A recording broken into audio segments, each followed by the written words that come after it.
Me llamo Fernando Madrid y soy investigador del grupo Contaminantes Orgánicos e Inorgánicos en el Medio Ambiente, ¿vale? Y nosotros en nuestro grupo, pues como indica el nombre, nos dedicamos a intentar descontaminar distintos departamentos o compartimentos del medio ambiente. En concreto hoy vamos a hablar de descontaminación de suelos.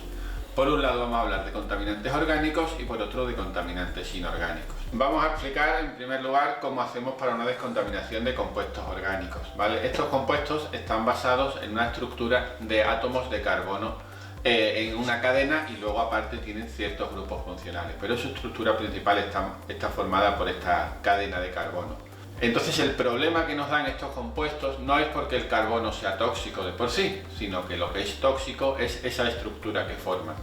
Entonces lo que vamos a intentar para descontaminar un suelo cuando está contaminado por compuestos orgánicos es deshacer esa estructura lo máximo.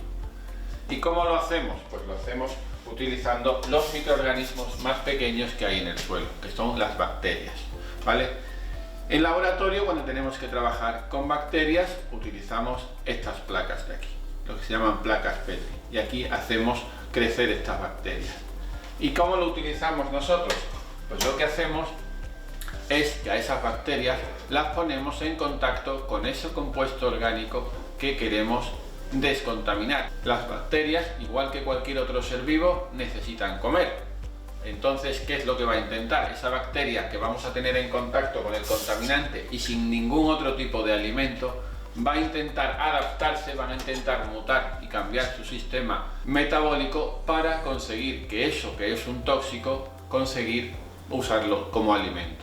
Las bacterias van a hacer lo máximo por conseguirlo, porque la alternativa es morir. Y por lo tanto tienen esa ventaja respecto a los seres superiores, que nosotros no nos podemos adaptar, pero ellos sí. En muchas ocasiones consigue adaptarse a ese medio nuevo en el que se está moviendo y consigue que ese tóxico al final saber cómo podérselo comer. Y de tal manera que lo que conseguimos nosotros cuando él se lo coma, que ese tóxico lo degrada en su metabolismo, saca la energía que necesita para vivir, saca los nutrientes que necesita y lo excretará en moléculas más pequeñas y normalmente menos tóxicas. Lo ideal, que excrete CO2 y agua. Si lo consigue, terminará esa bacteria sobreviviendo y nosotros habremos conseguido una bacteria que es capaz de alimentarse de ese tóxico, de ese compuesto tóxico que nosotros queríamos eliminar. Una vez conseguido, llevaremos esa bacteria al suelo contaminado y va a intentar ver si allí también se produce esa descontaminación. La siguiente parte a la que nos dedicamos en nuestro grupo es la descontaminación no solo de los compuestos orgánicos que hemos visto antes, sino también de compuestos inorgánicos. Como sabéis, la materia está compuesta de muchos elementos que están en el sistema periódico. Bueno, pues muchos de ellos son elementos que presentan toxicidad de por sí, con lo cual la estrategia que utilizamos en el caso anterior no me sirve.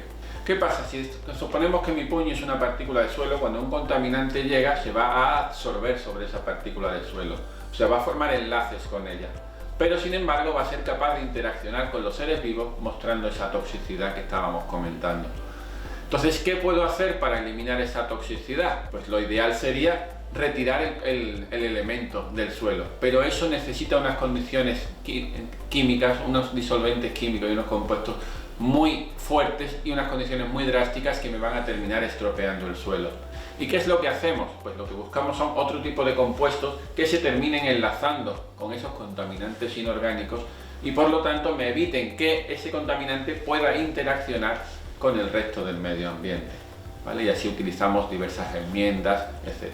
Entonces, ¿qué pasa? Conseguimos no eliminar el contaminante del suelo, pero sí conseguimos evitar que pueda interaccionar con el medio y por lo tanto, aunque no hemos descontaminado el suelo propiamente dicho, sí hemos eliminado la toxicidad para el medio ambiente y conseguimos que ese suelo pueda ser utilizado pues por todos los seres vivos que viven allí. Entonces se puede volver a crecer las plantas, a ver animales en esa zona, etc.